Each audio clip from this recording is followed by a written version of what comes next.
Oh, hi. Welcome in, everybody. Joe Quills here with you on a Thursday night, a victory Thursday nonetheless, as the Phillies played an early game tonight, which meant the Phillies won. They swept the Dodgers, and I'll give you uh, some reaction from that and whatever else comes up over the next hour or so that I'm here with you tonight. Um, got a lot to talk about here. You can see that in the scroll down at the bottom. Um, Tonight we have Wander Franco charged. Thought I changed some of this up here, but I changed it up on YouTube. I didn't change it up on here. That's right. So if I could give myself one of those, I would, but I'm not going to. So uh, whatever. So coming up on the show, we'll talk Phillies real quick. Paul Skenes is the real deal. Wander Franco, he's a real crud ball. Um, you know, could single could student athletes be considered as employees? Bill Belichick's got a new job. I also was playing around with my. Um, I was also playing around with my. Just need to do one thing there. There we go. That should. Um, Forgive me. I'm set my screens up here last minute because even when I start on time, or even when I want to start on time and I'm going in that right direction, boom, something happens. And tonight it was the Phillies game because a couple of quick factoids I want to add to the commentary here, and we'll do that for you in a second. There we go. We're all set. So, uh, and welcome everybody who's watching tonight. And we are one day closer to the weekend, the first weekend of Saratoga summer, as Saratoga started their meet tonight, and a lot of stuff going on here. And yes, I know I don't match. I just don't give a shit. But uh, but we're gonna have fun here tonight, as we always do. Coming up, I told you everything there. Most of it's on the screen there. Let me. You know what? Screw it. I'm gonna fix this here. One second. Um,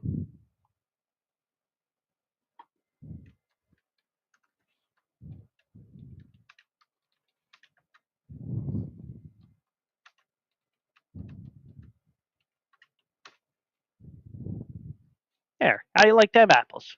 We're all set now. So welcome everybody. I'm watching the chat on X, so don't worry if you're watching there. It may not show up on my chat that I have here on the program that I use to stream out, but I will see your information. So the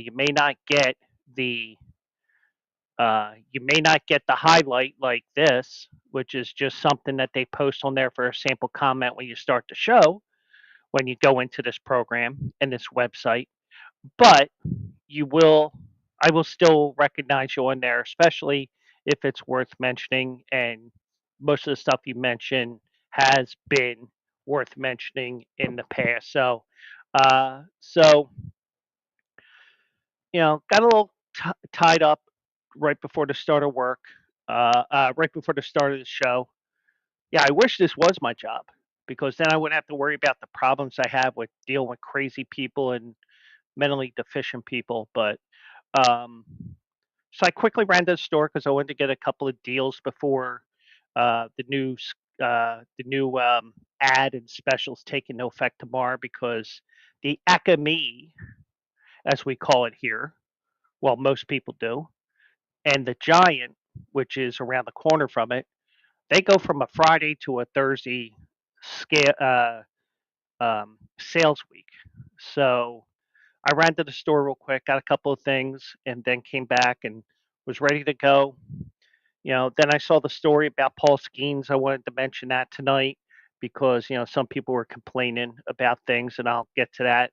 And you know, then I get to about 10 of Phillies win. I'm like, wait, I got to have something in here for it because of one stat that I'm going to mention coming up when I talk about the Philly series. So, um, So I had to cut down. Well, I'll tell you right now, it's an audio file that I wanted to have. It's my new drop because I do have drops on here on the EV Mux that I use. And we did get everything ready to go. Now, first of all, I do want to say happy 7-Eleven Day. And, I don't celebrate like I used to. Well, part of the reason why I don't think there's a 7-Eleven really around me that I could go to get a free small Slurpee. But, um, but if you partook in the festivities, um, congratulations, you got to cool off for a couple of minutes in this hot weather, even though it wasn't as hot as it had been the last few days.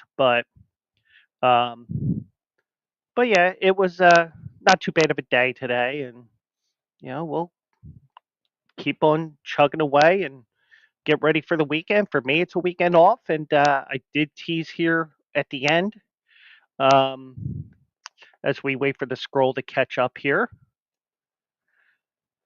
My summer plans, and I'll tell you what they are at the end of the show. It does involve streaming. It's an idea that I have that I want to do, and we'll see what happens. So, um, we'll, me. As long as I am not working and I am able to work my real job, I will stream on my allotted nights I want to do because I want to do something that, hey, maybe you get lucky, somebody likes your stuff, and they say, hey, you can work for us. I'm like, okay, well, how do I apply? Where do I send my resume in? Stuff like that. So that's why I do it. It's for fun, but I know it's for fun with about this much of a chance of new career. And do I think it'll happen? The new career thing? Not really, but you can't. You're not going to win. You're not going to get a new career if you don't try. But yeah, kind of like I said to somebody today, they were saying about change. And I said, hey, change is good. It's just, I mean, I'm in the same boat. It's just waiting to execute that change. And I have nothing in the offer, nothing going on right now about a change in anything I do. So, you know, so stop the rumors now. There is nothing going on with me. I am that boring. But let's get to it here on this Monday night, Thursday night. Man, Monday. No, I don't want it to be Monday, but it was Monday in a way because I was off yesterday because we went up to Constadters for the Pennypack Music Festival night when Angry Young Band, which is a Billy Joel tribute band, played, and they played awesome. And the one thing I will say is the female backup singer, she needs to have her own career because she can sing. So you heard it from me first. So we'll just leave it at that. So um, Philly sweep the Cardinals. Jesus Christ, man! Thank God I'm doing this an hour and a half after work. Can you imagine if I started streaming at 7:31 when I got done at 7:30? Oh, but Philly swept the Dodgers tonight, winning 5-1, and finding little tidbits right here that I'll mention in a second. But I just have one question for the peanut gallery, and also those have questioned the Phillies schedule so far because the one thing I will say is, everybody had said, "Oh, the Phillies have played nobody. They haven't played anybody. They're playing all these losing teams. They're playing all these losing teams, and they're not, and you can't do that. You gotta get back to playing baseball. You gotta play those tough opponents. And if you know me, I always tell you, it does not matter it doesn't matter who you're playing against because truthfully, you know, sometimes, over the course of 162 games, it's about catching teams at the right time. And that's even the case in October when the playoffs come around. You catch the Braves. The last 2 years the Phillies caught them, and the first year of the new format, they had the bye. The Phillies played a 3-game set. Phillies won, and Jesus Christ, I'm sunburnt. Anyways, um, Phillies beat them in 4. Fast forward to 2023, they did the same. Now, could the schedule have been softer in the second half of the year last year? Maybe. Was it softer in 2022? Maybe. But I'm not going to look at the calendar and find out. I'm not going to look at those schedules. I'm not going to look at ESPN. I'm not going to look at BleacherBrothers.com, even though you should look at BleacherBrothers.com for all your sports needs. Um, I will say this: nobody cares how bad some teams were when you faced them, whether it be a temporary problem or the fact that they just plain suck, like Oakland when they come to town, or Chicago White Sox when they came here at the beginning of the year, and the Rockies, because that started everything. Because remember, Philly started off 8-8 to start the year, and everybody was thinking, here we go again. And now the Phillies are 61-32. They're currently 9 games up with Arizona hosting the Braves tonight. And when us Phillies fans go to bed tonight, well, some of you will already be in bed, but when I go to bed tonight, I'm hoping it's 9.5, because this team may have had a hard time with the Braves in the regular season, but we know what October's like, and the roles are reversed. You got to be careful, but we'll worry about October when October comes around. And you know me, especially this year, I've been cautiously optimistic because it, it, it you know how Philly fans think. You hope for the best, you expect the worst. And the Phillies had numerous guys injured. Harper came back, got hit in the hand with something. I don't know what happened there on Monday. Probably I was looking away from the TV or something, or I think I was streaming or whatever. I missed that.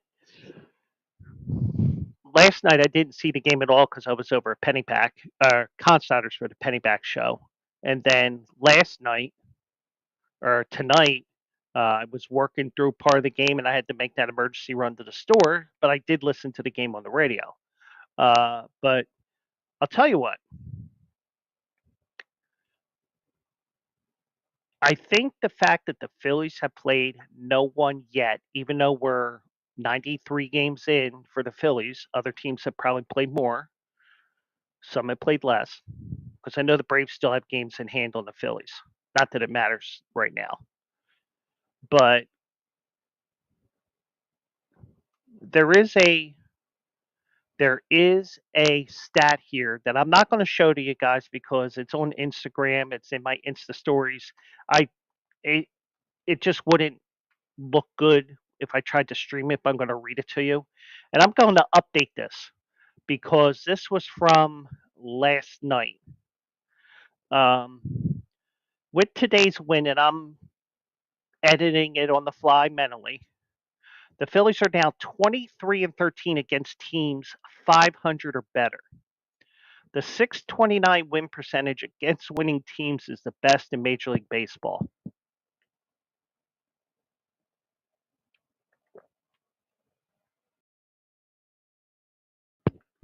Thank God for the mute button because I had to cough there.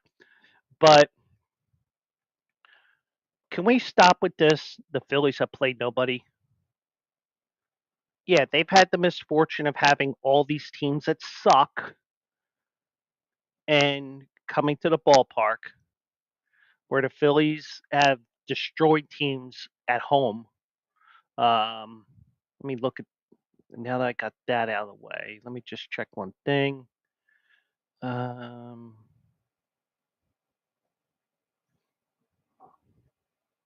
okay, so I don't have anything there. So let me pull up this one thing here. So let me pull up the standings right now because I just need to pull up one thing here. And by the way, the ESPYs are on tonight, so as you can tell, I just don't care. Uh,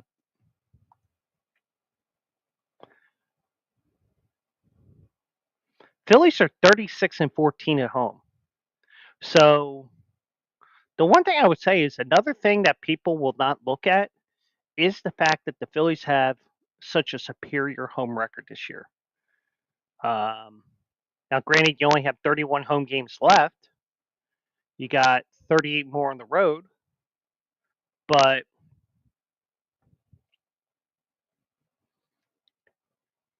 you look at everything. The Phillies are playing 72, 720 ball at home. They're still well over 500 on the road. That's a championship caliber team that just keeps on winning. It doesn't matter who you put in front of them, they just find a way to win. And that's what's important here because you've had injuries.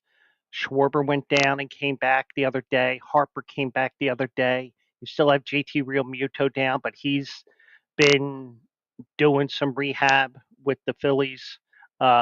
He was catching balls and um, simulating throwing to second base, so he will probably be back in a couple of weeks after the All-Star break. You're looking at, now. I don't know anything about the two guys, the two potential fifth or sixth starters that are down right now, Turnbull and Walker. Personally, Walker can go kick rocks for all I care. Um, but you do have a team here that is that loves to play together.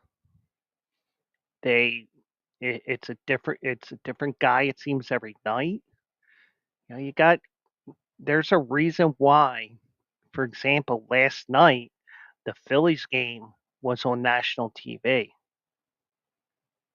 There is a reason why. Well, first reason why is because there's no Sunday night baseball this weekend. The second reason is the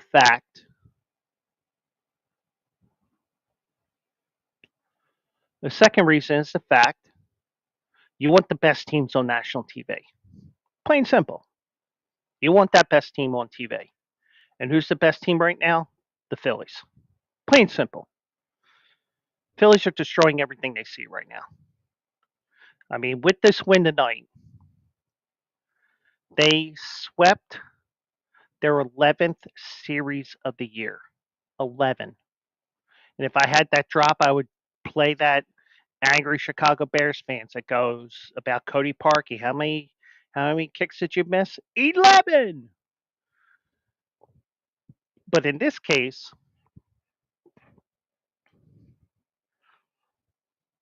you know, you sweep 11 series. That's a minimum of 33 games. So you're 33-0 in those games. Now, I know, no shit, Joe, 33-0. Now there's a couple of 4-game series in there. There may have been a 2-game series. So, it was just a stat that I saw just as I was coming in here to start. So, but what's also impressive, and part of it may be the Dodgers being good and the Phillies not being good, the fact that baseball is such a game where it's hard to sweep a series, where the Phillies are making it look so easy. One question I ask everybody, and if you don't want to respond, that's fine. When was the last time the Phillies swept the Dodgers at home? I will give you a hint.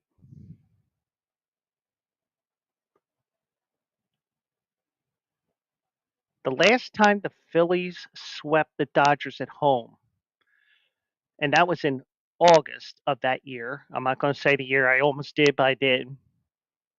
A couple of months later, we heard this quote. World champion.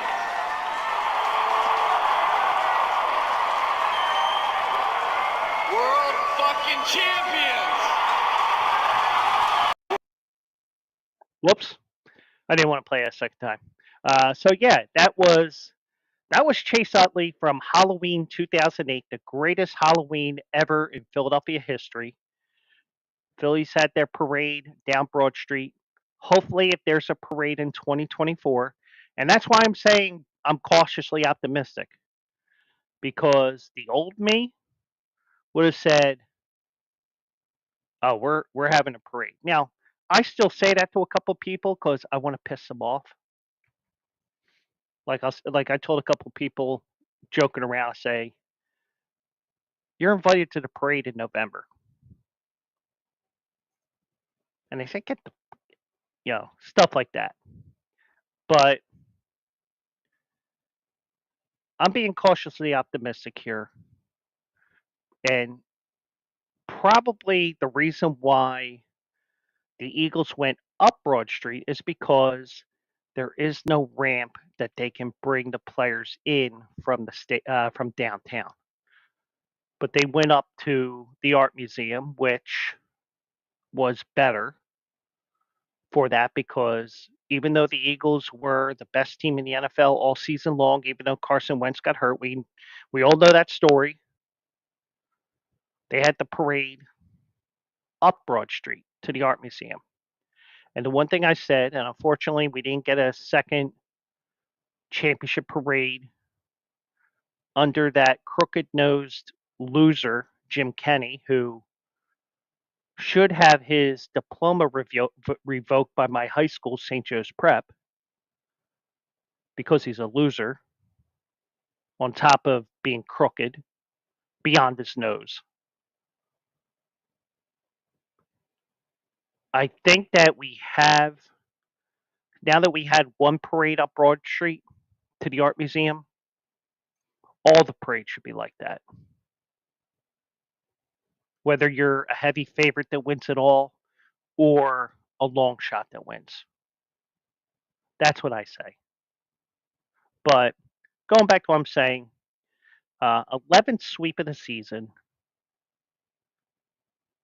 you know, and one thing um, Rob Thompson said, and they mention it every once in a while on the Phillies games, if you're able to watch the Phillies broadcasts, he said that his goal is to win 30 series. And I believe there's 53, 54 in a season. So what that means is you win 30 games, and let's say they're 2 out of 3, you're 60 and 30. You just make sure you don't lose those series that you lose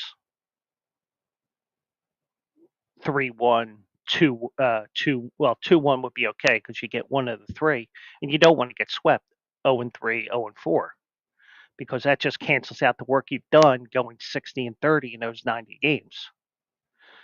But things are looking good, and Oakland comes to town, and the one thing MLB dropped the ball on yet again, and they got 2 years to plan this for the next trip when the Oakland, Sacramento, not quite at Vegas yet, A's come to town, is celebrate the fact that this Oakland team or Sacramento team, if they're going to be called that next year, or the Las Vegas team or the Nomad All Stars or whatever they're going to be called, MLB needs to recognize the Philly past of the Athletics franchise and have at least one game, maybe all three, wearing throwback uniforms. You know, but we all know about Nike 4+1. We got to do it. We're limiting uniforms. Yeah, we're also limiting the thickness of the uniforms so that people can see their junk and their crack. Even though I think that's less of a problem now. Nobody's really mentioned that as opposed to the start of the year. But you do have a team here that made a huge statement this week. Now, Dodgers have injuries. Everybody has injuries. I'm not going to make an excuse. I'm not going to say that, hey, oh, they were man down. When you look at the standings on September, hold on.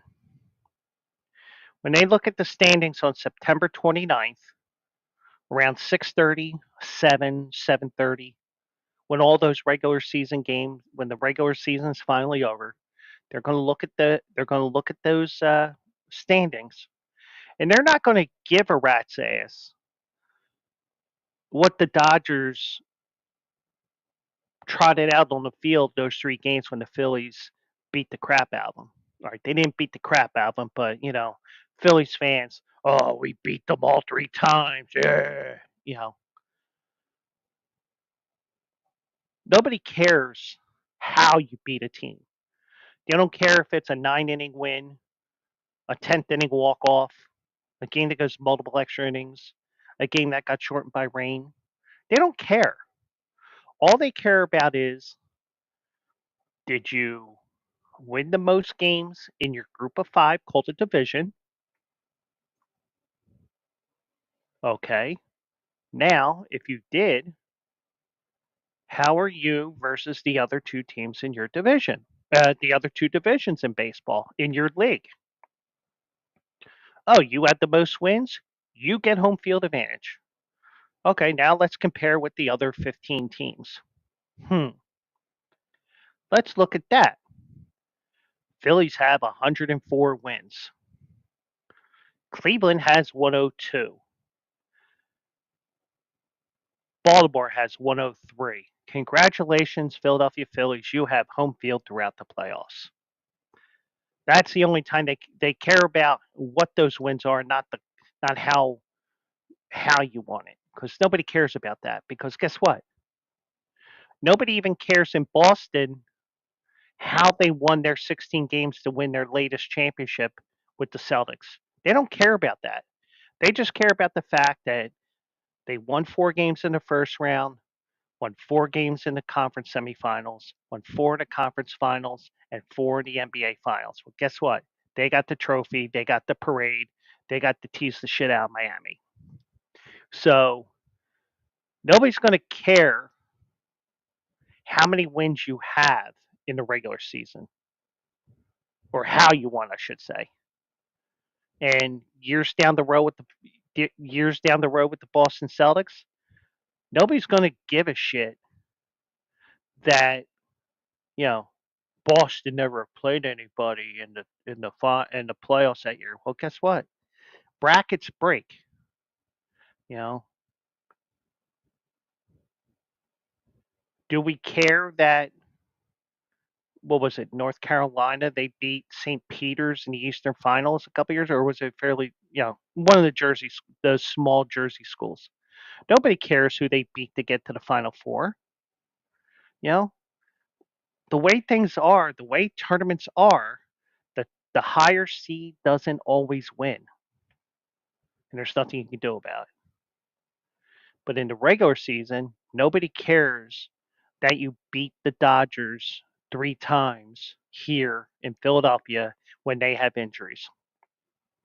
Nobody cares that you did not face one of their top starters.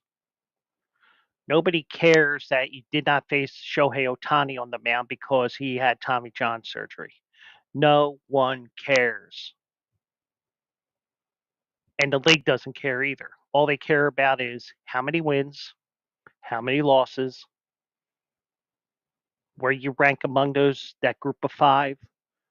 How are you with those other 2 that won their group or division, as it's called? Nobody cares except for the number, and we'll go from there. So, the one thing I would say as we get to this final weekend of the first half of the season,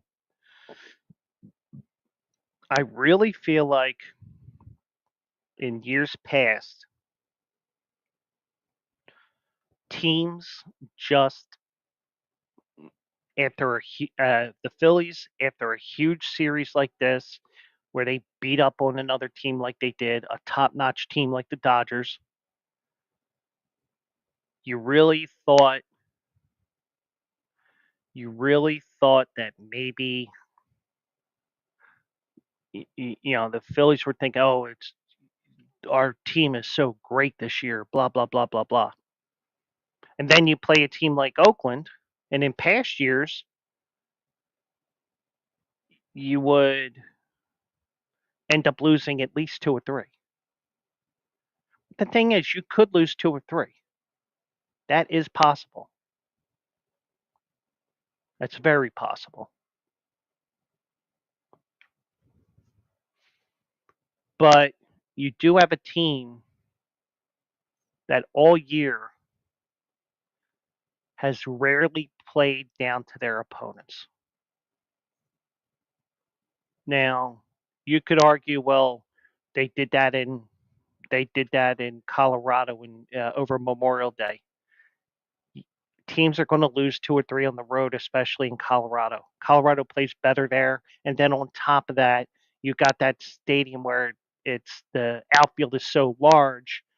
Everybody wants to hit home runs, and I said back in May to somebody, it might have been you guys, it might have been somebody else. Hey, it's a good test because guess what? You see if they go for home runs all the time or they stay disciplined. It just had certain things happen along the way that you lost 2 or 3. But every once in a while you got to lose 2 or 3. It's just the way baseball is, and the way that um, the way that everything works out. You play Pittsburgh, and aside from that 4-game sweep 2 years ago in Pittsburgh, the Phillies had never played well since at PNC Park. They may have had a 2 out of 3 once before, but you know, but I believe PNC Park is the exact opposite of Petco Park when it comes to the Phillies. Because the Phillies, when they go to San Diego, you can take a team that is scheduled to is on pace to lose 140 games. They find a way to win at least 2 or 3 out of 4 if it's a 4-game series, or they win or they sweep that series. PNC Park, it's tough for them for whatever reason. Maybe just Pittsburgh's playing up, Phillies are playing down. This team isn't playing down the teams this year to the other team's talent. They're taking it to them, and that's a sign of a team that is on a mission. And they got 3 games left against Oakland. Last time Oakland will be here as the Oakland A's. They may be the Sacramento A's. I don't think they're going to be called the Vegas A's yet or Las Vegas A's. I still think they end up in Salt Lake City for some reason, or they may end up in Sacramento for all I know. But I think personally, even though the Phillies have been destroying everything, I mean, some people say otherwise. I still think the Phillies are the biggest surprise, positive surprise. Because guess what? Who would have thought the Phillies would have won 61 games before the All Star break? Not me. I wasn't high on this team this year. But guess what? They proved me wrong. They proved that they're ready to go and nothing has phased them all year, and they're a team on a mission so far. And hopefully it stays that way for another 3 months, and then there's a parade on Broad Street. Hopefully. Oh, Joe, you mentioned the P word. You're not supposed to say that. You're jinxing. Shut up. I am cautiously optimistic about this team, even with the 9-game lead, with the fact that they just keep winning and winning and winning at home.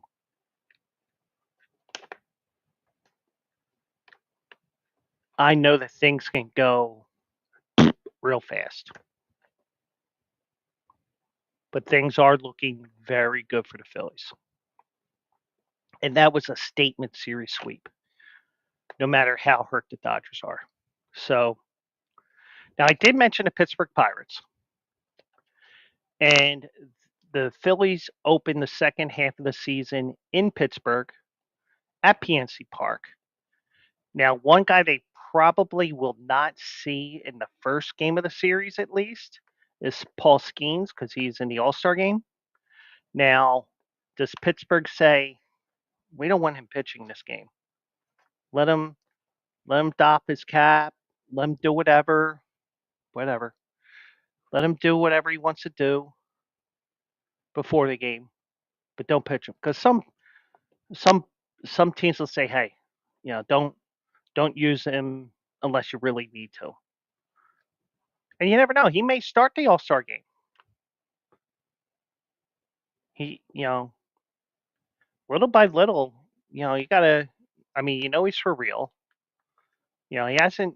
I mean, he hasn't really had that big of a funk this year, but he's doing everything he's supposed to be doing. He's proven to be the phenom, and he probably, and it's very rare that they do it. He probably could have started in Major League Baseball, believe it or not, but they do treat him with kid gloves, and he did so today because he pitched 7 no-hit innings against the Brewers, and Pittsburgh did win that game 1-0, but they pulled him after 7 innings, after 99 pitches, 65 for strikes. Now, one question I will ask, and even if you're not watching this live, you can always shoot me an IM or a tweet or whatever, and you can you know you can phrase this however you want. Just be respectful. Because I'm okay with uh, constructive criticism. But the one thing I will tell you guys is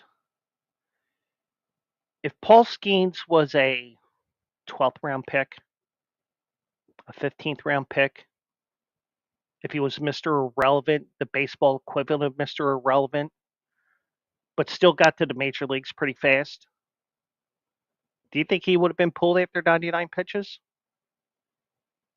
I don't think so. But Pittsburgh knows that they have something that could and should never leave the city of Pittsburgh for his professional baseball career.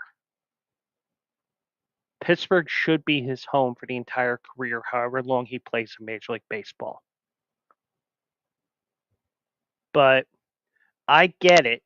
And for those that were complaining about it, I think I saw it. I think it was more on X than it was on Facebook. And I'm not bashing people on either site depending on where I saw it. Oh, it's the analytics. It's this, it's that. You know what it is? It's money.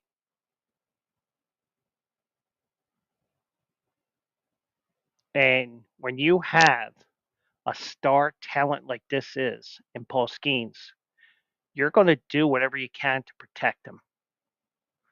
Now, what I would have done personally, and this is me, this is old school Joe,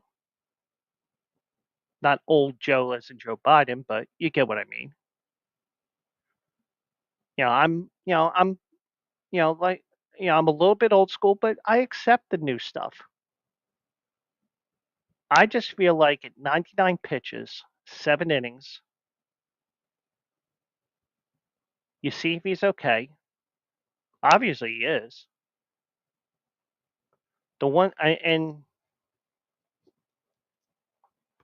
um, and he, and from what I can tell in the article that I found, it didn't phase him one way or the other. They got taken out of the game. Because he did say it just comes down to going out there and executing. So if strikeouts is what that looks like, then so be it. It's about getting outs. Now, here's a question that I have.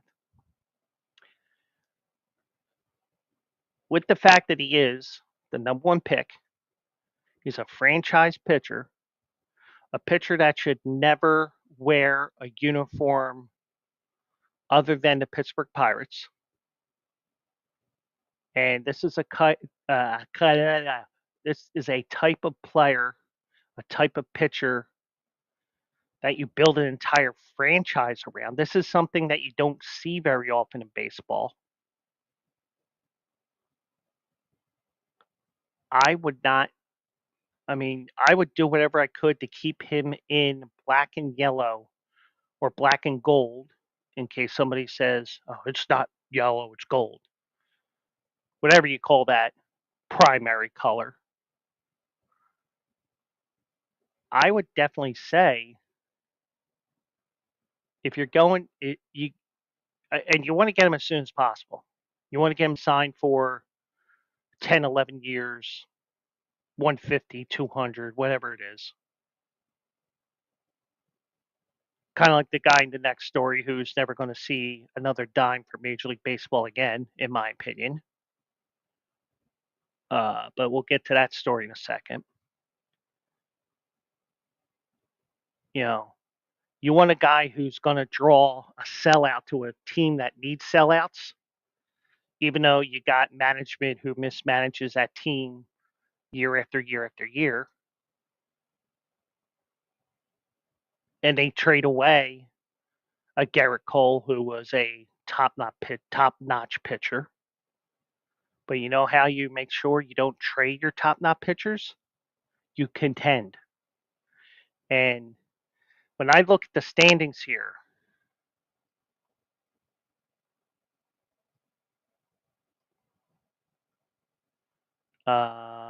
pulling that back up here.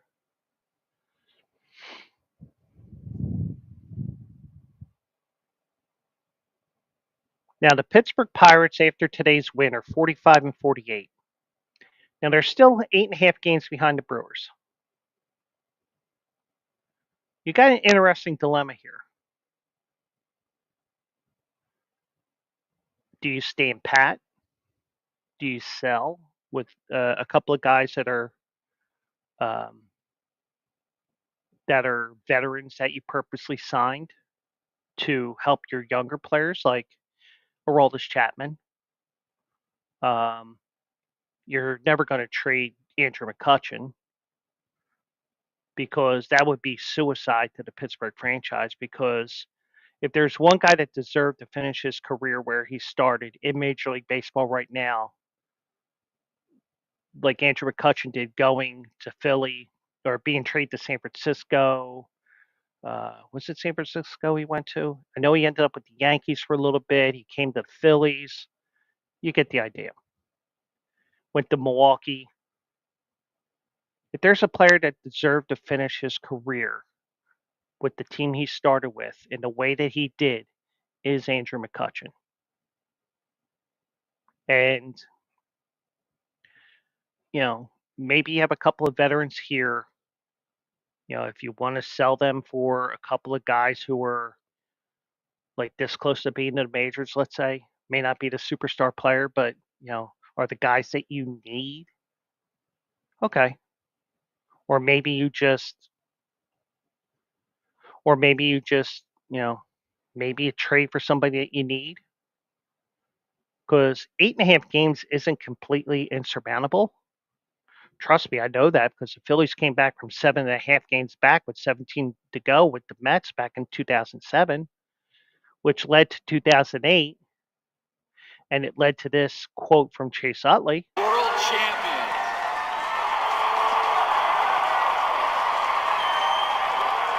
World fucking champions. I had to do that again, but I'll tell you what. If you contend, then there's no way on God's green earth that you would not let Paul Skenes go to another team. And if you buy out his arbitration years, then yeah, you're set for 6, 8, 10 years. You get other pitchers. Hey, I want to pitch with this Paul Skenes guy. Maybe I can teach him a thing or two, or maybe the organization comes to the free agent and say, "Hey, if you come to Pittsburgh, even though Paul Skenes knows his stuff and blah blah blah, and he's ultra talented, talk to him about what baseball's like in August and September in a pennant race, or you know what playoff baseball would be like in Pittsburgh based on your experience elsewhere. Something like that. But I understand why Pittsburgh took him out. And you know what? You got a guy who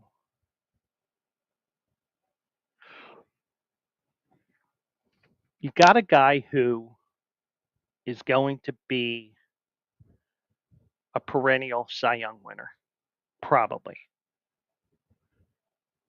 if Shohei Ohtani doesn't steal a couple from him. But you're looking at a team here that could be a team of the future in the Pittsburgh Pirates, because they do have all the young pieces. It's just maybe we need a couple of veterans to help these guys out, and they do that every year. Um, Let me just look at the Pittsburgh roster here, just so I can review this real quick. Martin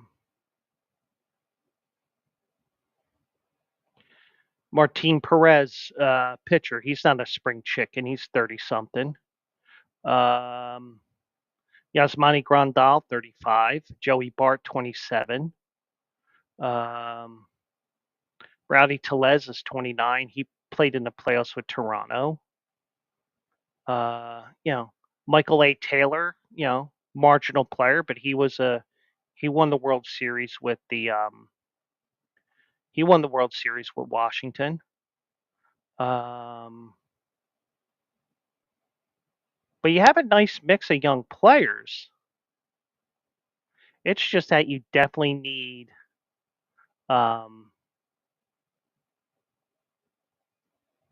sometimes you need that experience that can help that team out. Even though they may not have played in the playoffs with the Pirates script emblazoned on the chest, you still have guys who can win games. To say, hey, this is how you win the right way. And in Paul Skenes' case, got taken out early. Now, they scored their run in the 7th inning. Skenes did get the win. And this is the second time he's pitched six no-hit innings this year. He struck out 11 against Chicago on May 17th in Chicago against the Cubs. He's permitted 2 runs or fewer in 9 of his 11 major league starts.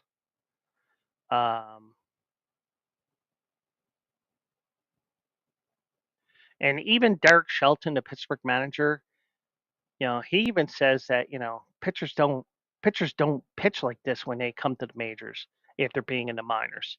I don't think anybody thinks that when you come into the big leagues, it's going to be like this, meaning the way Skenes is pitching. Now, I get why. Me personally, what I would have done, because also, if you really wanted to, you could take advantage of that All-Star break. You could say, hey, he can travel to the All-Star game, but he's not pitching. What I would have done, because you have the All-Star break and you have a couple extra days to get your body back to where you want it to be, I would have had the pitcher in the bullpen ready to go. Because remember, the way Major League Baseball is with these new rules, the pace of play rules, if a pitcher goes to the mound to start the inning, the manager can't send him out anymore just so that you can stall for 30 seconds or a minute so that your reliever can get ready. If your pitcher goes to the mound and enters that circle,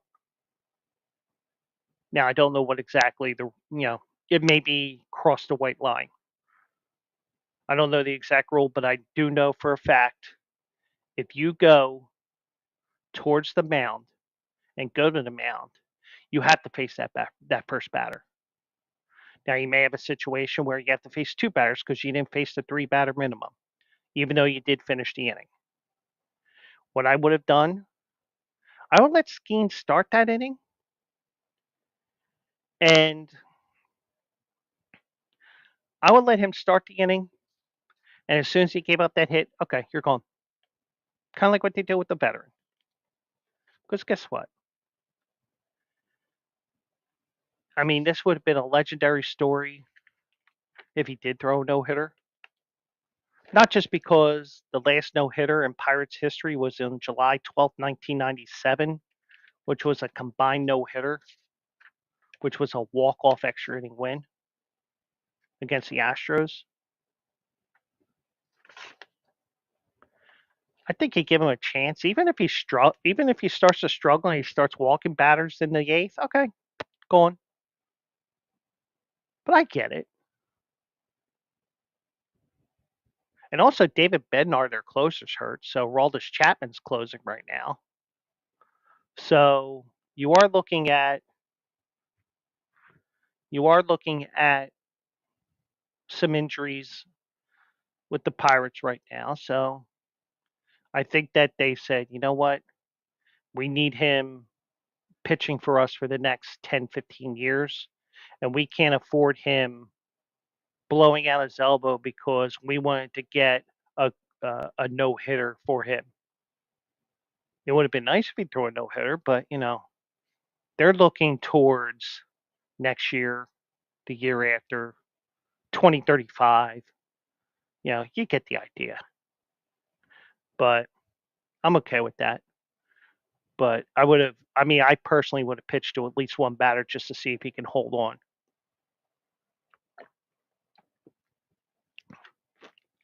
But that's just me. So I did mention with Paul Skenes what I would do as well: buy out at least his arbitration years, sign him 10 years, 200, 250, whatever it is, if you can work it out that way. And probably have it where year 2 and 3 is like a real low amount, and then years 10, 11, and 12 are really huge numbers. But I will warn you, I will warn any baseball player, even though it may not happen, it may happen. Because we don't know what baseball will be like in terms of television contracts and stuff like that, and how they get their income, all that thing. But because, it may happen that, it may not be this next collective bargaining agreement. It may be the one after that. You may have a hard salary cap because guess what? That regional sports network model that every team tried to have, that officially burst, and those salaries go down. Because I still think that's going to happen, but that's just me. But one guy that did get paid right away had an 11-year deal, $180 million, is Wander Franco. And he's probably not going to see another dime of major league money again, in my opinion. And who would want a sexual predator on your team? Well, Wander Franco is officially on the restricted list, at least according to this article from yesterday. He was placed on the restricted list yesterday, a day after prosecutors in the Dominican Republic levied 3 charges against him for an alleged sexual relationship with a then 14-year-old girl. And I'm going to have additional thoughts at the end here. But, it is a sick thing they did, no matter what country it is. Because, even in the United States, every state has different ages for age of consent and all that stuff. But I'm not going to debate that. Now, he was on administrative leave as part of the deal between Major League Baseball and the Players Association. And that's the case. It's like, well, nothing's being done yet. I mean, we saw it with Trevor Bauer. You know, 10 days. All right, we're going to extend it 2 more weeks. We're going to extend it 2 more weeks. The only difference is because Trevor Bauer was becoming a star player. I mean, he was a star, but you get what I mean, where, he won a couple of Cy Youngs. He was the guy in LA. He just signed a major contract with the Dodgers. And then the accusations came. And, you know, he never formally went to court, even though I will still tell you, you just don't put yourself in that position, you know. And even though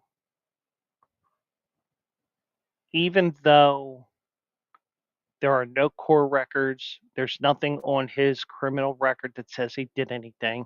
There's nothing in the court records that says that he did anything. You still did something. And, but is he being blackballed from baseball? Yeah, he is. But if there is a person that deserves to be blackballed, it should be Wander Franco. And the stories even get stranger and stranger because of different things I'm going to mention here. I mean, some of the things here. Um,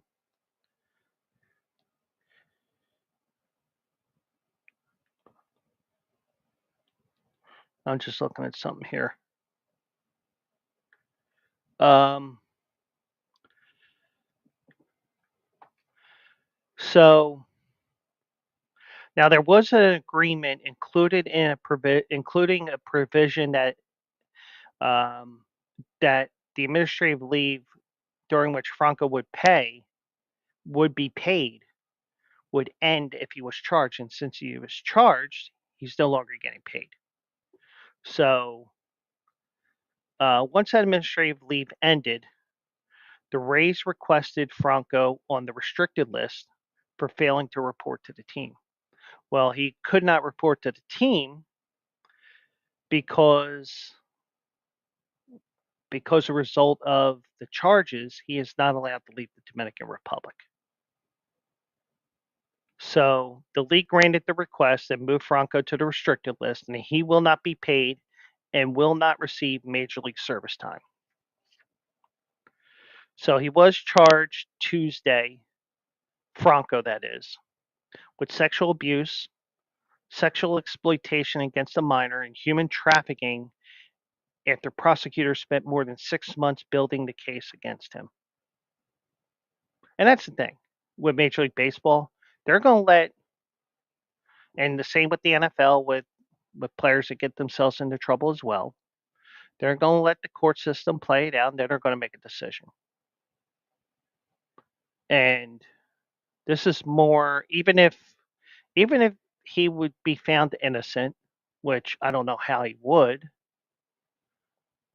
you still violated personal conduct policies because, like I've said about Trevor Bauer, like I would say with anybody else who gets themselves into trouble, just don't put yourself in that position. So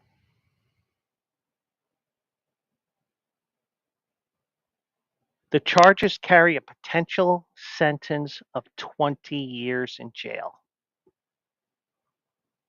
Well, if that trial's quick and he goes to jail, bye bye career. And his career's probably over already. Now, the restricted list, the move to restricted list, it is important to note that it's not a disciplinary action as of yet. And baseball will not hand down potential discipline against him under its domestic violence, sexual assault, and child abuse policy until the charges are resolved. So, what may happen, so let's say, for example, let's use Trevor Bauer.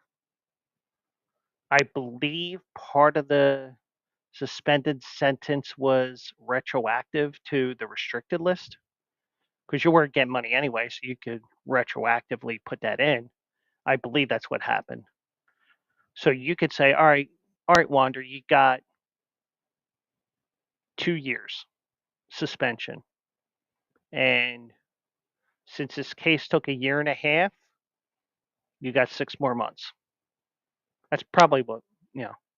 But who would want, see, the first thing is whether he is convicted or acquitted,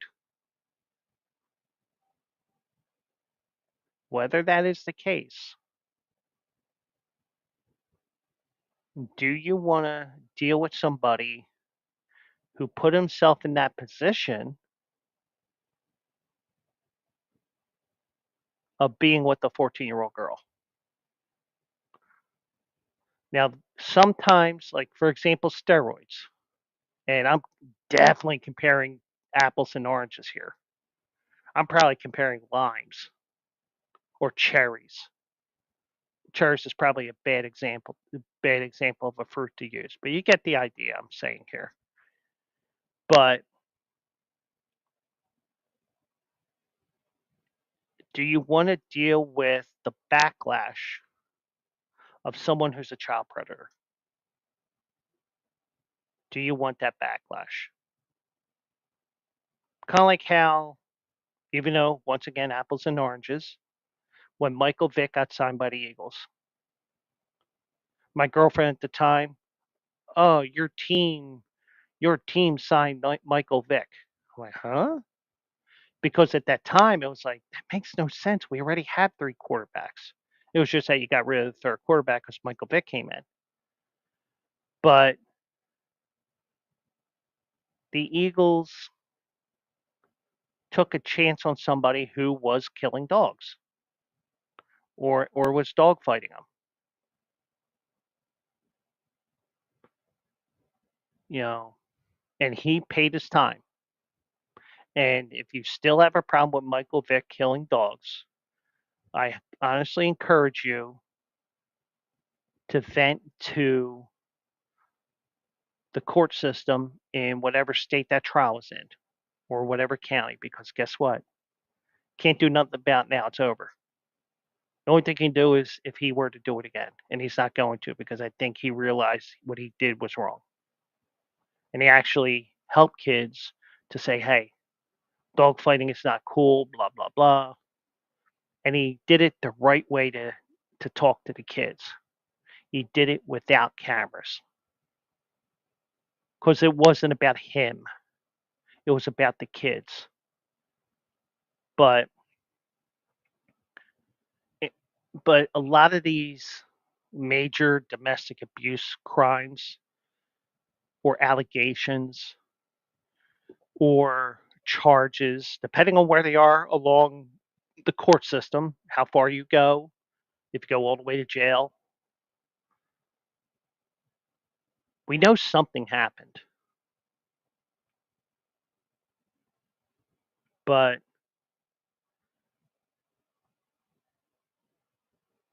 because Franco could not leave the Dominican Republic under his bail agreement, he could not report to the Rays, so the Rays said, let's put him on a restricted list. Now, the interesting thing would have been, what if he was able to go to Tampa? Because I don't think they would. I think they just would have said, all right, you're going.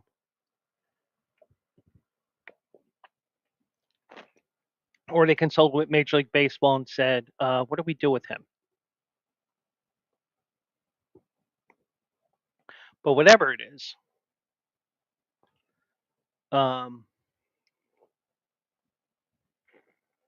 he's not going to be playing anytime soon. He may never play again, and I hope he doesn't, because I've said this quite a few times in my on my blogs when I used to blog all the time, when I've streamed. I've never been molested, but I've been around a few priests that have been molesters, sexually assaulting people, you know? And the one thing I will say to you is, though I've never been assaulted in that way, what if it was your kid? And also, even though it was not me, it could have been me. You never know. It could happen to anybody.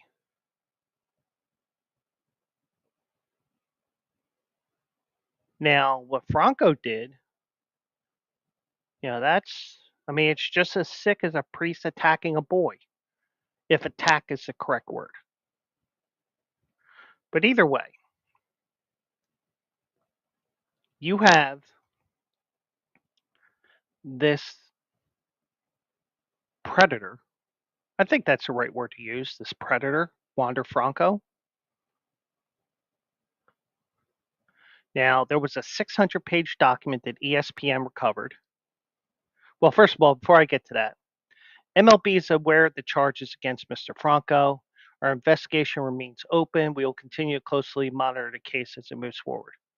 So they're probably done with the first part of the investigation. There's still a lot more to do. And you're not going to get, I mean, it's like the saying, Rome wasn't built in a day. Neither was the conclusion of this court case. And probably going to be a little while. But with the seriousness of the charges, you're going to make sure that if he did do it, you convict him, you throw him in jail, and you kick him out of baseball. Now, the closest thing that I know of a sexual assault in baseball over the last 10, 15, 20 years now, there was a couple other cases that didn't get as much recognition, I don't think. Now, I don't remember the name of the pitcher for the Pirates, but he sexually assaulted a couple of kids, and his career's over. But it's more because of him being in jail than it is Major League Baseball. Baseball basically said, I think that was actually before the domestic violence, sexual assault, this whole agreement came into play, I believe. But whatever it is, whatever it was, he's in jail, the last I heard. And he's not coming back. And I don't think Franco comes back, even if he's acquitted of this. But the 600-page document that ESPN obtained in January, um, it said that Franco started a relationship with the 14-year-old girl when he was 21. So that's a little sick. I mean, I know my friends and I, when we were younger, because you know how you joke around, you say certain things that even if you hear it, even if you say it, you know you don't mean it. We did have a saying, if there's grass on the field, play ball. But we never enacted it, because we know we could have gone to jail. But he took it literally, even though, and things in Dominican Republic are different, but still a case where you have to take action against him. Because I don't know what the age of consent was there. I saw it months ago when this was, or maybe even last year at this time when this started, when this broke. But now prosecutors are alleging that he paid the girl's mother $1,700 a month and gave her a new car. Now, Dominican authorities on Tuesday charged her with money laundering. So there's all kinds of crazy stuff going on here, and numerous people are going to go to jail probably. And I don't know if they're the same where gotta be gotta have a unanimous decision, or it's just majority vote. I don't know what they do down there, nor do I care. But I hope that they do convict him because this scumbag deserves to be in jail, and he needs to meet his girlfriend Bubba, or he needs to be the girlfriend of Bubba.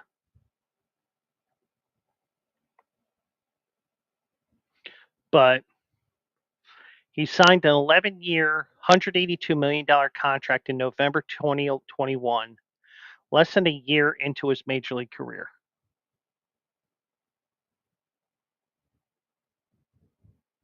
Now, this type of a contract, now you may have to change the numbers around a little bit, but because it also depends on who Paul Skenes' agent is as well. Because if he has Scott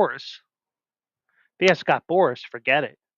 He's going to go there for 6 years, and that 6 years he's going to be a free agent, and then Boras is going to drag him into March, and last minute signing, that sort of thing. But I don't think that you can. I don't think he can be back in baseball at all ever again. No team could. No team could sign him and take the backlash. I mean, this makes the Trevor Bauer case even more easy to sign, even though Trevor would get backlash as well. But now Franco was paid $550,000 so far this year. And that's a prorated 50% of his $2 million salary before his move to the restricted list, according to sources. So this guy's a scumbag, and he should be thrown away. Now, his preliminary hearing for his criminal case will be August 14th. Now, his U.S. based lawyer, Jay Reisinger, indicated he has just received the official charging documents from the case in the Dominican Republic and has denied comments. So hopefully, this scumbag, as I take my shoes off, hopefully this scumbag never returns to the United States. Because I imagine they could deport him. I would imagine so. But, just like, I don't care if it's boys or girls, if they're underage and there's that much of a difference, that's something different. Now,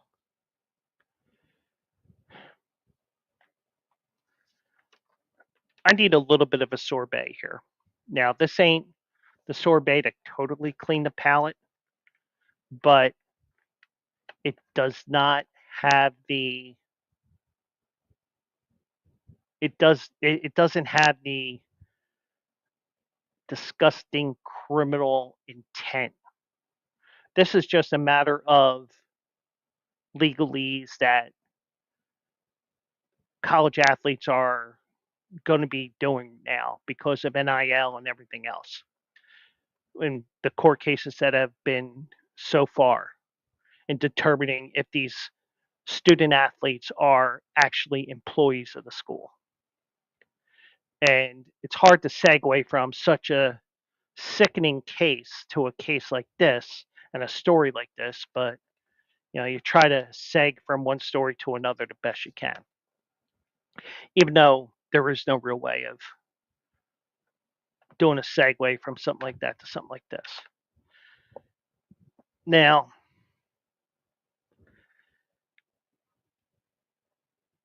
College athletes whose efforts primarily benefit their schools, they may qualify as employees deserving of pay under the federal wage and hour laws, a U.S. appeals court ruled Thursday in a setback to the NCAA.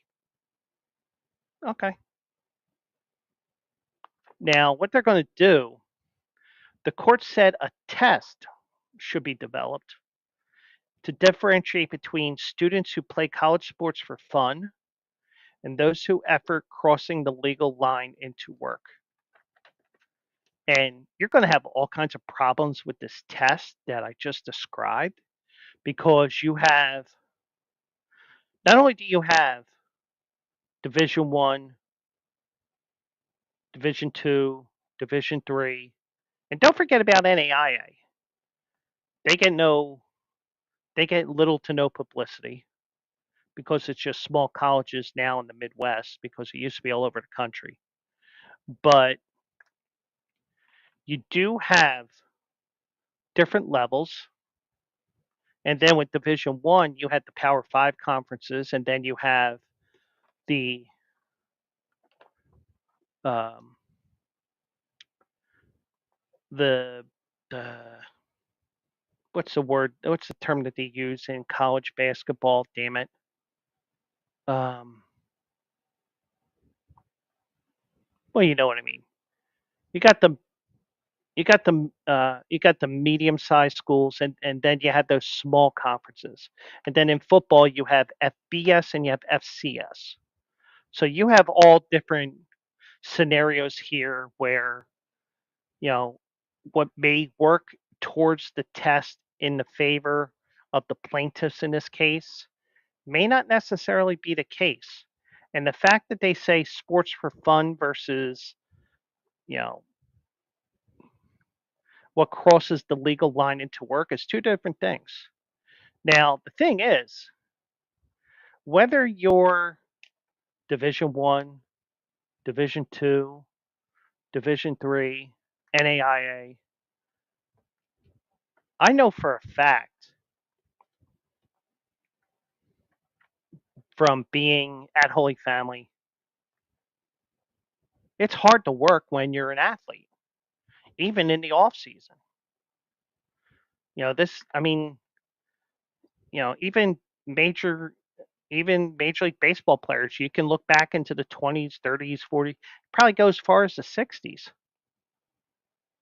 A lot of those star players had to get a real job in the off season, or they really had an off season job.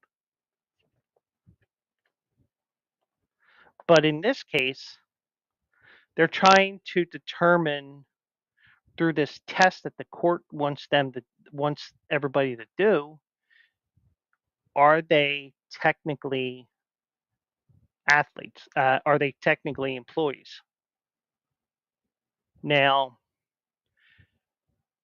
U.S. Circuit Judge L. Felipe Restrepo, and once again, if I pronounce it wrong, I'm doing the best I can. For professional athletes, as the clearest indicators, playing sports can certainly constitute compensatable work. Ultimately, the touchstone remains whether the cumulative circumstances of the relationship between the athlete and college or NCAA reveal an economic reality that is that of an employee slash employer dash employer. So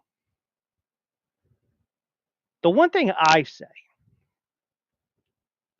and this is one thing that I don't know if it was brought up in the case. I didn't look it up. I didn't try to find the court case documents or anything like that. But the one question that I have is, and this is, I think it could be a reasonable thought here, but then again, since it's coming out of my mouth, it probably isn't.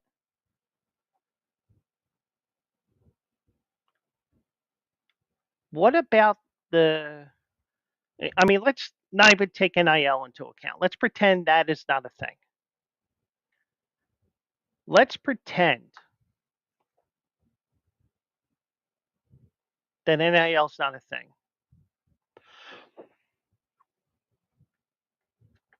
And it's 2024. And for example, you're a Division One athlete. You're a top-notch athlete, at least in the eyes of the school or the athletic department. They give you a full scholarship, free room and board. Just don't do anything bad on the field or court or wherever. So if you get a full scholarship, you're getting 50, 60, 70, $80,000 free in tuition. So they're paying for your tuition or just writing it off or whatever. And then you're getting 5, 10, 15, 20, 25, whatever it is in room and board. So you're telling me that that's not compensation? Now, but I understand because I've actually was in classes and was with athletes in my classes, both at Holy Family, back you, when I was 18, 19, 20, 21, where you didn't realize what the system was like as an outsider, even though I was like teetering on the edge because I was with the teams, but I wasn't an athlete. So you had that. Then you had when I was at Drexel, when you realize, hey, you know, I'm in the real world for about 10 years and I went back to school and blah, blah, blah. And then I went to sports management. You have all that. You're telling me, you know, you're getting, you're getting you're getting a free ride to school. So you're getting about, in today's dollars, about maybe $500,000 that you don't have to worry about. You don't have to worry about that debt. That's not compensation. But the thing is, and I understand this part as well because, you know, we had an athlete who was taking a sports management course because he had to take something because he was a graduate student at Drexel because he had a red shirt or whatever. It was pre-COVID, so well before COVID, like 2013, 2014, something like that. But you do have the fact that he couldn't hold a real job because, oh, by the way, he's playing college basketball. So I understand that because, you got to practice, you got to have your face in a book, you got to sit in that desk in the classroom, even though you don't want to, even though you just flew in overnight from wherever to make sure you're in class the next day. So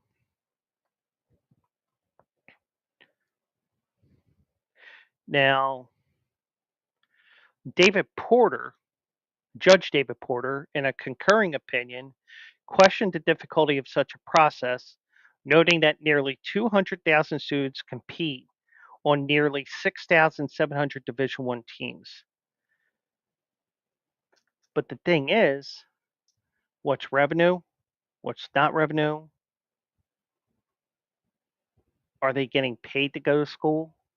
Are they getting a full scholarship in water polo? No, but you get the idea.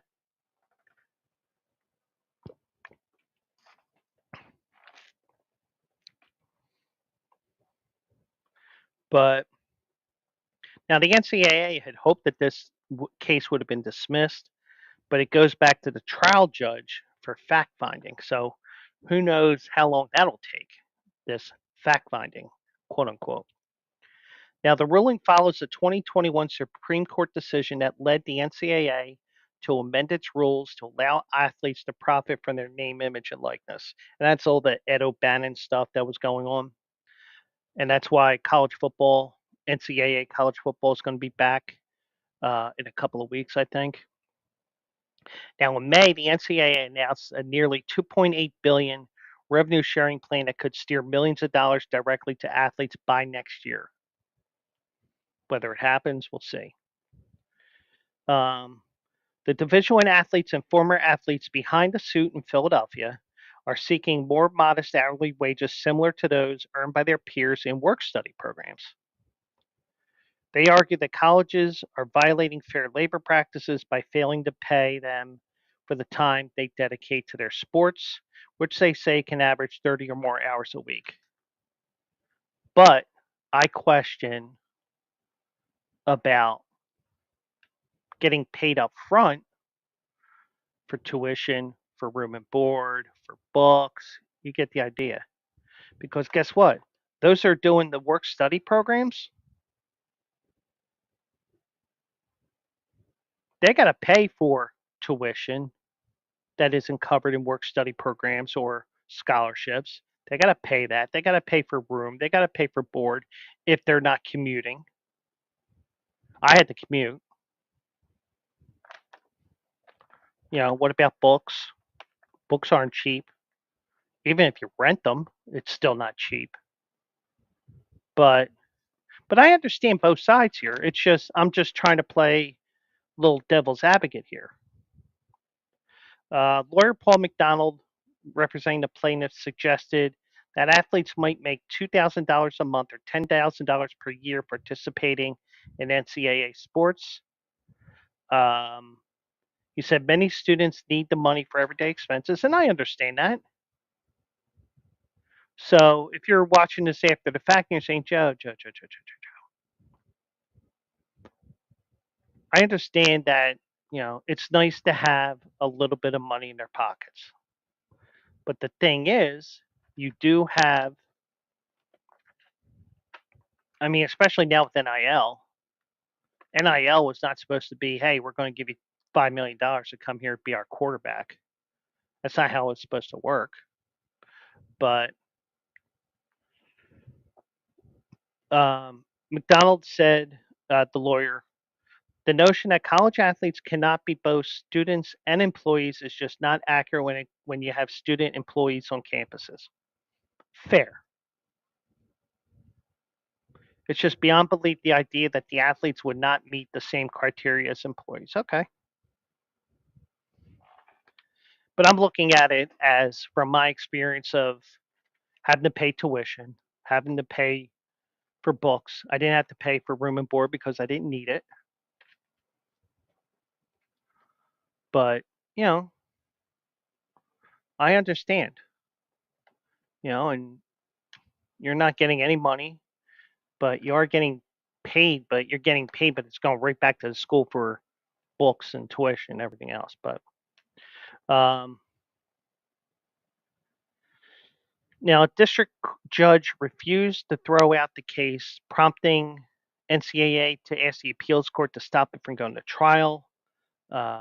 Three-member panel heard the arguments in February.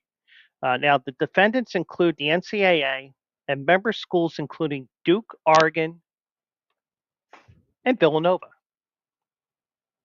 I don't know why my thing went fuzzy all of a sudden.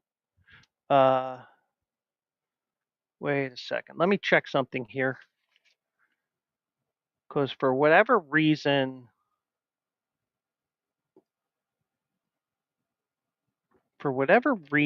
I am not showing. I dropped my glasses here. 1 second.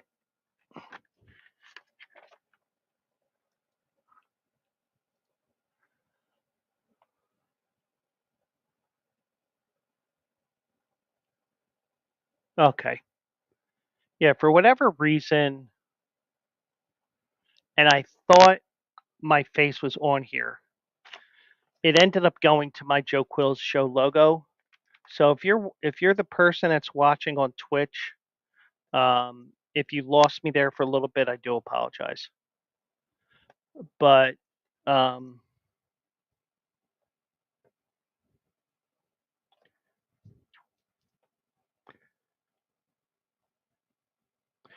the unanimous Supreme Court decision that spawned NIL payments, I should say, lifted the ban on college compensation beyond full ride scholarships. Schools recruiting top top athletes now can offer tens of thousands of dollars in education-related benefits such as study abroad programs, computers, and graduate scholarships. So, but it's not how NIL is working. It's, hey, you want to be our starting quarterback? Well, guess what? Here's 10, $20 million. So, um, so that's that in a nutshell. But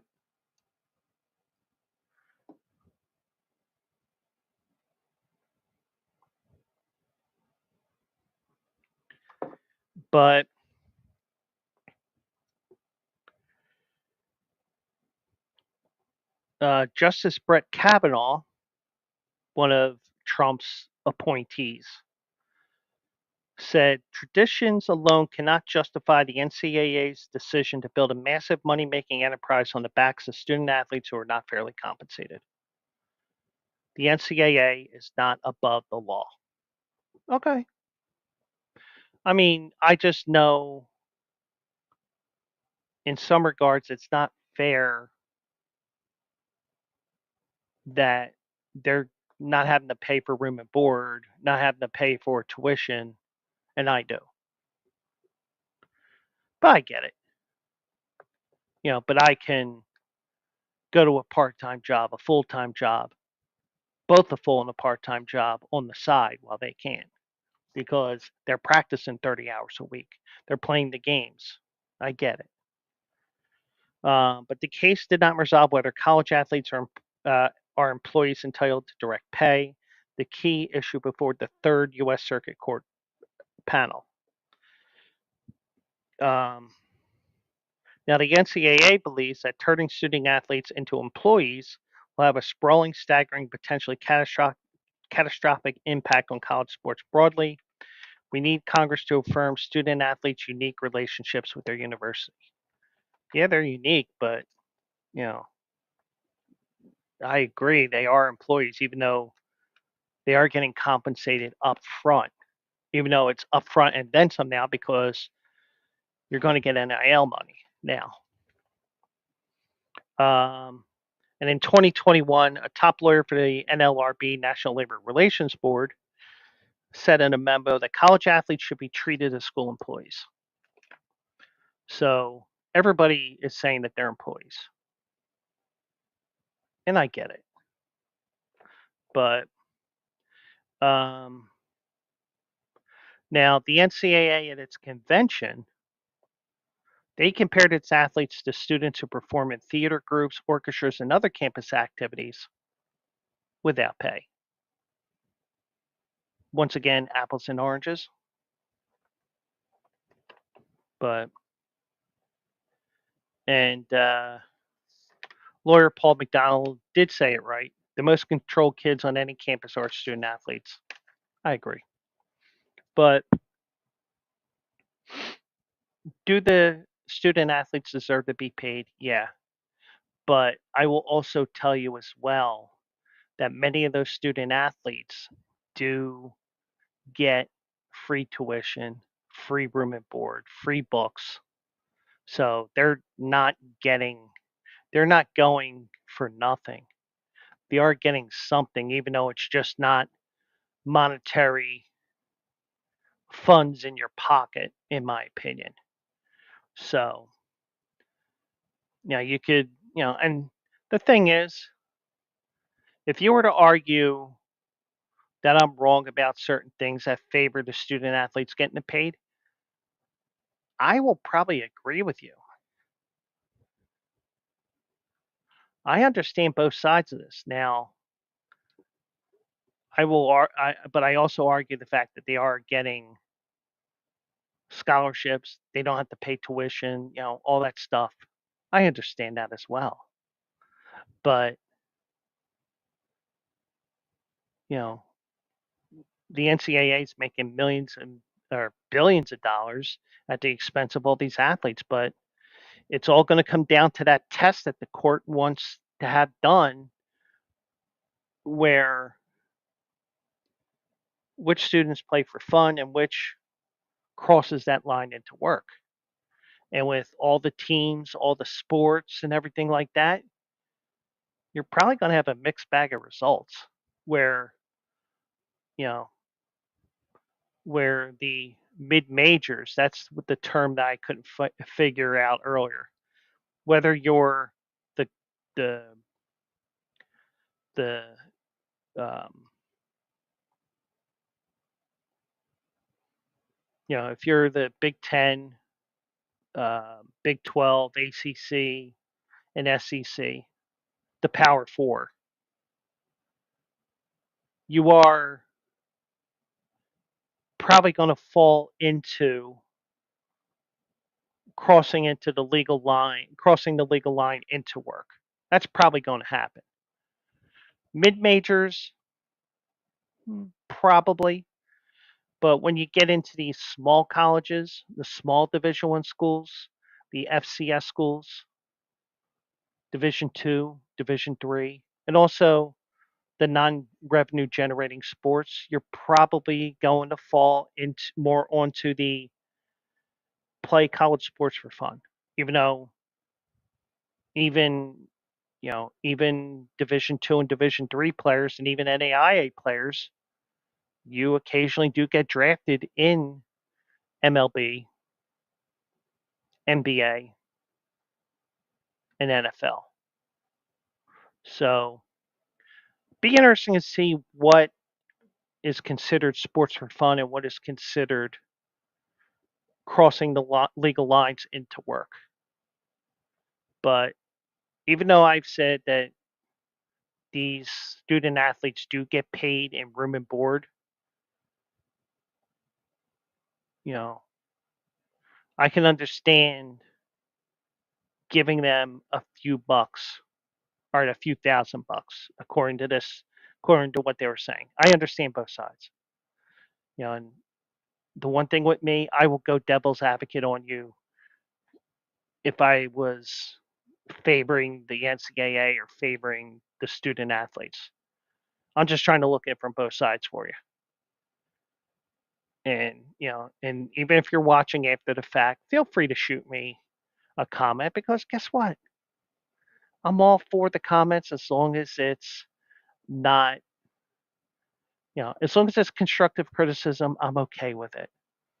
If it's a topic that we can talk further about, I'm okay with that.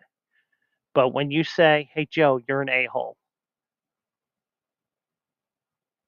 kind of like that girl in that Facebook group a couple of weeks ago, when I said we need to stop with all this BS with oh, this is on Roku, this is on Max, this is on this streaming service. Shut up. But, she called me an a hole. I said, it takes one to know one. And then she kept going on. I'm like, I stopped. You're continuing going. Who's the loser? Even though I didn't use those exact words, but I'm all for constructive criticism and intelligent conversation. I'm not for people just being assholes. So, you know, we can continue with the conversation well after the fact. I'm okay with that. Now, you may see this 6 months from now and say, hey, Joe, you were wrong here. Yeah, I was wrong because the court decided its case probably when you saw this video. And that's fine too. But now, one guy who is still working is Bill Belichick. He may not be on an NFL team, but he's still working. And he has an additional new job here because he's going to be on the Manning cast during ESPN's Monday Night Football. He's also going to appear weekly on the Pat McAfee show, and that was something I think Bill Belichick said, hey, can I come on the show during the season? And Pat McAfee, since he's the guy who runs his show, he said, yeah, come on every week. So Pat McAfee's going to have Belichick on there. So not really a job, but you get the idea with that part of it. But he's got a second media job now. And he is going to be on Inside the NFL. and this was announced by the CW network. Now, when did CW network take over inside the NFL?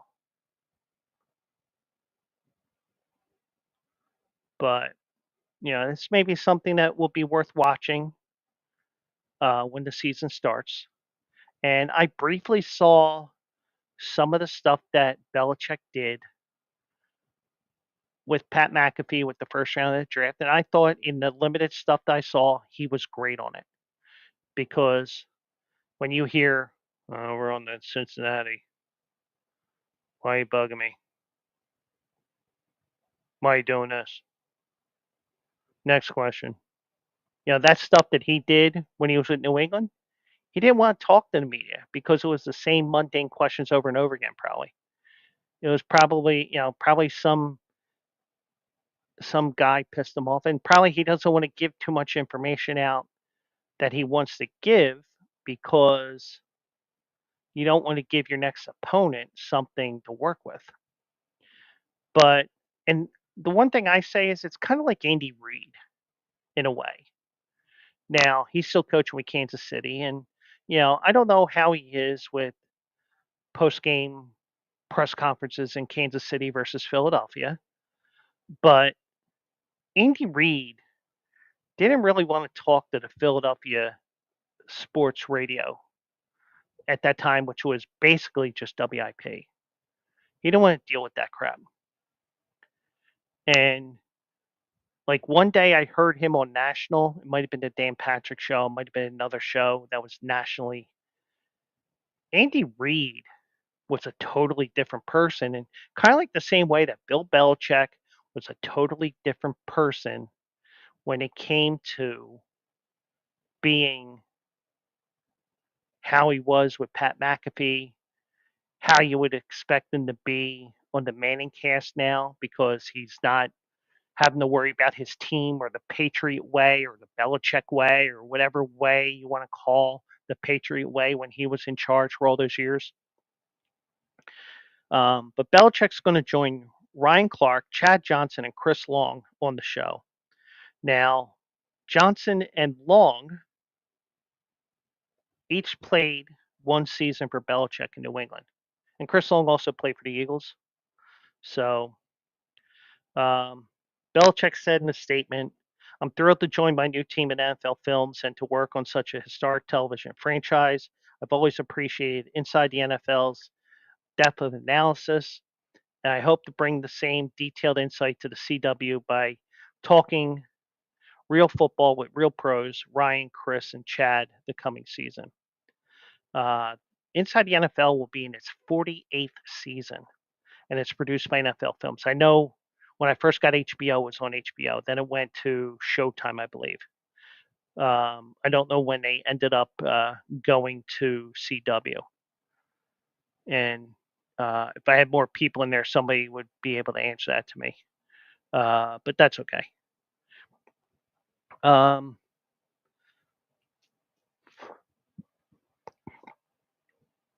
Belichick was infamous for his short answers and refusing to engage with reporters while he was a coach. And sometimes it's probably just because he doesn't want to give the team an advantage over his team by reading between the lines, even. Um, but the times have been revealing and forthcoming. As he's often been on shows or pieces produced by NFL Films. And the thing is with Bill Belichick, and you can even talk about the Army Navy game when College Game Day was up in Foxborough this past year. He's in his final games with the Patriots now. If if that had been an NFL game that he probably isn't as insightful, as playful as he was on that show because he had his old Navy helmet, whether it was the one he wore or whatever. But I mean, he even put it on his head as tight as it was. So I think the fact that his short answers and refusing to engage the reporters, you could say it was an act. I think it was done on purpose because guess what?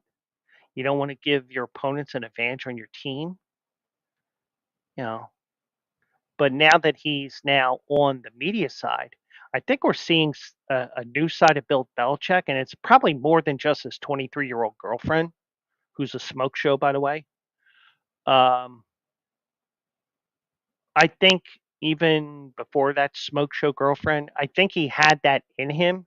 It was just that he knew he couldn't be that Bill Belichick because he couldn't give opposing teams any sort of an advantage, if that makes sense. So now he was nominated for a Sports Emmy for Outstanding Studio Analyst for his work uh, on the 2019 NFL film series NFL 100 All Time Team, which aired on NFL Network. So he has the chops, and who knows? Even though he was only what about 15, 20 wins away from Don Shula, he is 70 some years old, 72, 73, 74, whatever it is. I'm not going to look it up. You look at that, and he has I think he has the mind and actually has the personality to be an NFL analyst or whatever he does in media. I think you know, he may be a guy that may not be coaching anymore, but he will be the guy that does whatever needs to be done in the media for NFL Films or ESPN or Pat McAfee. So, but I'm interested in seeing how he is on inside the NFL and the Manning cast because I prefer the Manning cast on Monday Night Footballs except for when the Eagles play. So I would love to see the Manning cast, see him on the Manning cast, and see how he interacts with Peyton and Eli, especially Eli because Eli took 2 Super Bowls away from him. But so that leads me to our final topic tonight, and it's something that came up today while I was working, just a random idea, and I'm just like, you know what? This random idea I need to write down. So I have my little tablet, which I did not bring over here, and as you guys know, well, at least most of you know, I am the degenerate for Bleacher Brothers, the horse racing degenerate. Now, also eligible, will be around on Saturday morning. Don't worry about that. So I wrote some ideas down, and I wrote the Saturdays that I will be off because the one thing is, I do whatever I can to get my days off during the week when I want them. Like this time of the year, since we have Constotters for Pennypack Music Festival, I'd like to try to get those Wednesdays off. And even when I go to that fourth night of the week, if it's in August, I'm definitely, I am definitely, um, I would still take those Wednesdays off, but instead of going to Constotters, I will be here with you. Now, once Constotters is over, I'll take the Wednesday off before the weekend, the Tuesday after the weekend, and just go on with my life. But also because if I really truly need a Saturday off, I'll say, so and so got that off over me. Look at my record. I've never requested a Saturday off. And you gave it to him over me, and I was first on the list. And that creates all kinds of problems that we won't get into that's work related.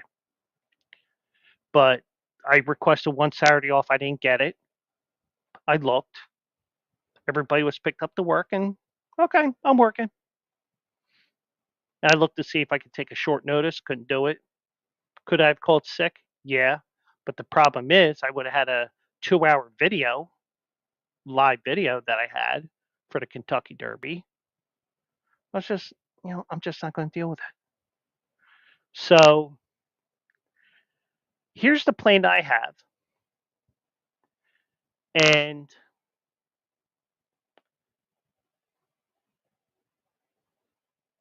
I wrote down the 4 Saturdays.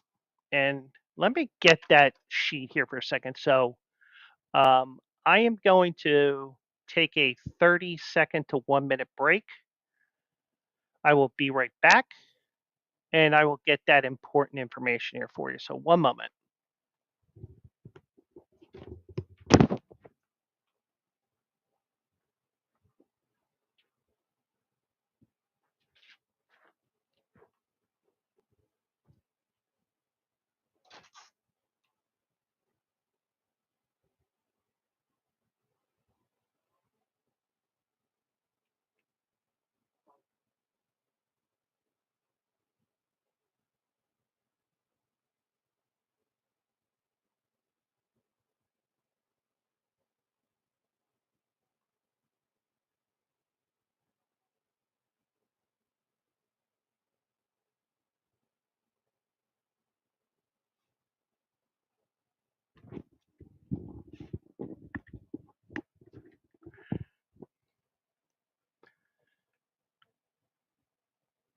Okay, I'm back.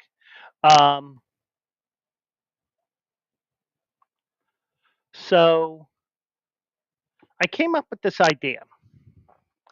And the first thing I did was I wrote down the Saturdays I have off in July and August.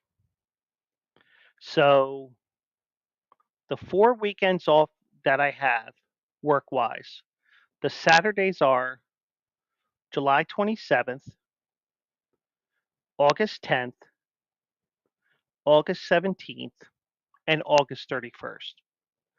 So what I was thinking about doing, and I'm sure because this will be a Bleacher Brothers production,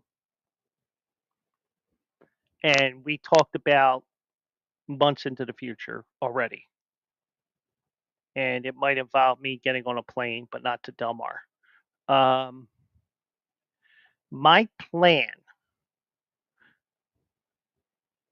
well, the Breeders' Cup plan was me going to Florida, me going to the home office, and we would do an all day stream with the Breeders' Cup races. My thought was spiraling off of that. My plan was to extend also eligible and do a spin off of it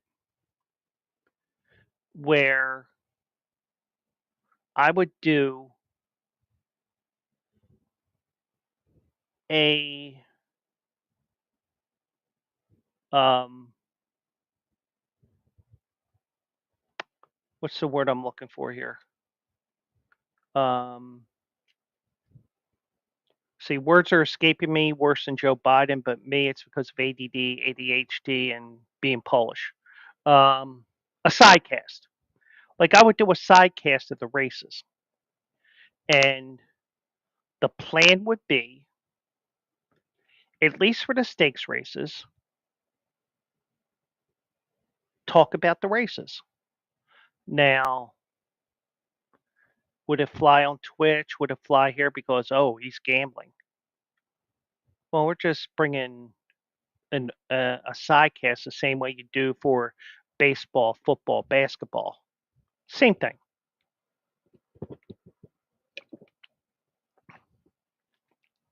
That's what I would do. Now, I wrote down July 27th. I realized when I was coming back from the store randomly, oh shit, that's not going to fly. And the reason why that's not going to fly is because I have a commitment that afternoon with the guys I went to high school with. So that day is a no go. So I won't be able to do the Jim Dandy race from Saratoga, the San Diego Handicap, which is a race which is a prep for the Pacific Classic. Del Mar also had Bing Crosby and Daisy Cutter handicap. So that day is out. So I still have August 10th, August 17th, and August 31st. Now, August 10th will work right now because I don't have anything that's going to be, I don't have anything that I have to do that weekend that I know of as of yet. And I think if I did have something to do, I could push it off to the 11th because there's 3 races at Saratoga, 2 races at Del Mar, and there's races galore from Colonial because it's the Arlington Million Day there. The following weekend, the 17th, you had the Alabama and the Lake Placid. You got the Del Mar Oaks from Del Mar, and the race I would focus in on that day, the King's Plate, which is the first leg of the Canadian Triple Crown. So that would be for the 17th. The 31st, that's the Pacific Classic that day, so I could focus in on that. I didn't even write down what to expect from the 31st. So my plan as of right now, and I know this from AJ, who's the leader of Bleacher Brothers. I know if you have an idea, run with it. And I also know as of right now, nobody streams on Bleacher Brothers on Saturdays anyway. So what I could do if I really wanted to, I could actually stream and sidecast those 3 Saturdays if I wanted to and use the Bleacher Brothers account because I use the Bleacher Brothers account for also eligible. So when you get up early Saturday morning and you want to know about Saratoga on Saturday because that's what we're looking at, those 3 races, there's going to be 3 stakes races we're going to look at. Those races will be featured on also eligible on Saturday. Um, so, and in a way, it'll give you time to refresh after the 10 a.m. show. And then, depending on how the races fall into place that Saturday, maybe I do something from 11 to, get a break from 11 to 3, and then I pop back on at 3 o'clock and we do that sidecast for shits and giggles. Now, I know for a fact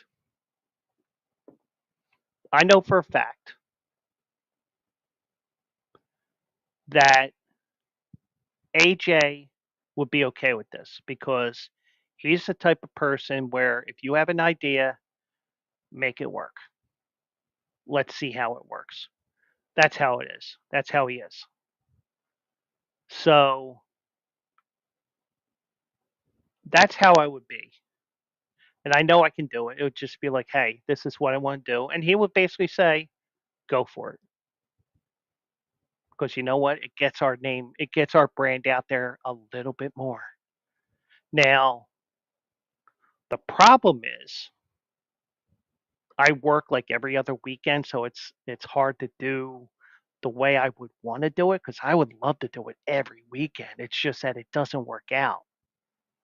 And also the Pennsylvania Derby, which I'm off because I'm on vacation.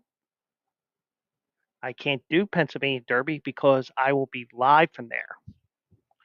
And I may do an IRL here and there, but I'm not going to do a 10-hour show on the Pennsylvania Derby card when at home, now maybe I go get my cap and get my program and, you know, start singing "We Represent the Lollipop Gill" when the horses come down from the paddock, from the jockey's room for the first race. But it's a bit of a tradition for me to go to go for that day. It's a post birthday celebration, and it's my unofficial end of summer. because once the Pennsylvania Derby is run, in my opinion, summer's over. But I mean, I know I'll get the okay, but there are other things that are going to be coming down the pike where maybe I can't do it the way I want to do it, and maybe it ends up being on mine, or I create a second account that I stream off of. Maybe I have to create an also eligible account. Who knows? But either way, my plan right now is to have these Saturdays over the summer, which are basically going to be the month of August for the most part, the 10th, the 17th, and 31st, and have you guys behind the scenes what I look at in a race, that sort of thing. Because maybe we get lucky and the races are not on top of each other and we have like 45 minutes between the Alabama and the Kings plate, let's say. Okay, Alabama's over. Let's hop over to the Kings plate. And oh, by the way, this is a freebie race on the daily racing forum. So guess what? Let's look at some of the additional features of here, especially if DRF were to become an official sponsor of Bleacher Brothers. So I would definitely will do this, even if I do it on my own Twitch. But either way, it is a um, it is something that I came up with today. I'm like, you know what? What if we do this? I know AJ. I know AJ will be for this, but it's all just a matter of execution at this point on my end for you guys. So that was um, the final part that I want to mention, which was the part in regards to summer plans, which is basically August plans now that I think about it. So, but that would be the 10th, the 17th, and the 31st. Um, first first race that we would cover each day would be approximate. So it would all depend how they card the races each day. Uh, so, but that is the perfect time for me to end now because I am getting um, uh, but I'm getting DM'd here to death. So let me get. Um, uh,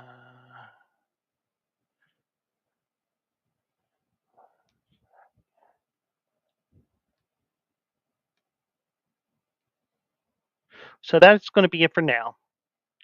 And unfortunately, the way I wanted to open the show didn't happen because I wanted to celebrate 7-Eleven Day, and I can't do it. I can't close it the way I want to either. But I do appreciate everybody who took the time to watch and listen tonight. And watch and listen after the fact because I do appreciate everybody that does take an opportunity and takes the time to listen to me. And we'll be back on Monday. And also check also eligible on the Bleacher Brothers platforms.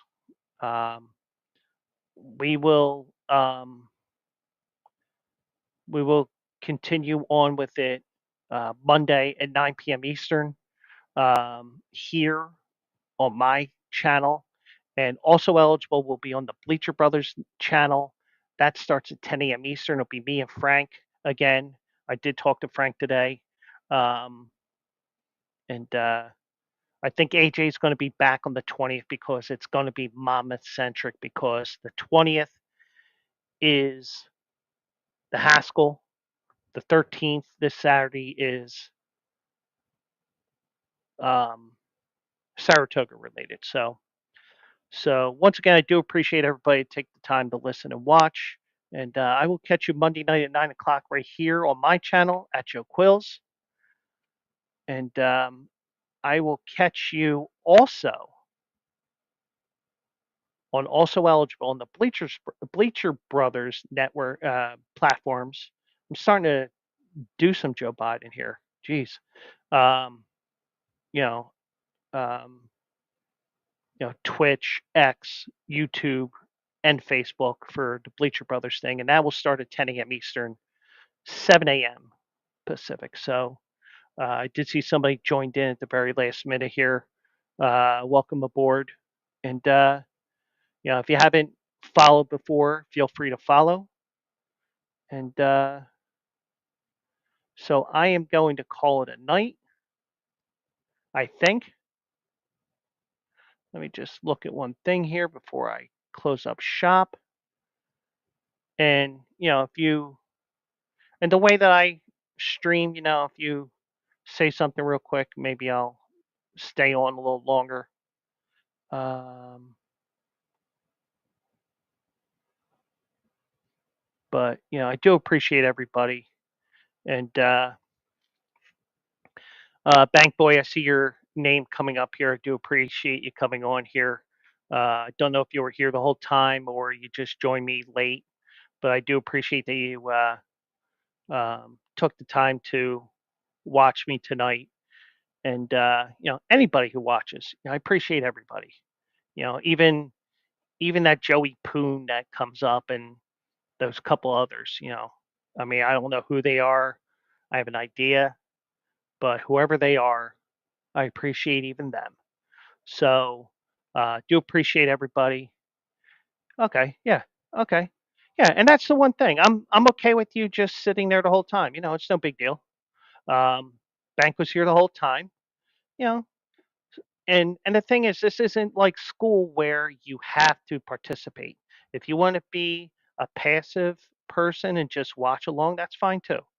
I'm not going to be like the teachers where, oh, your son or daughter does not participate in class, where I would argue, Mom, I am participating in class. It's just that I'm the type of person that has to listen to them.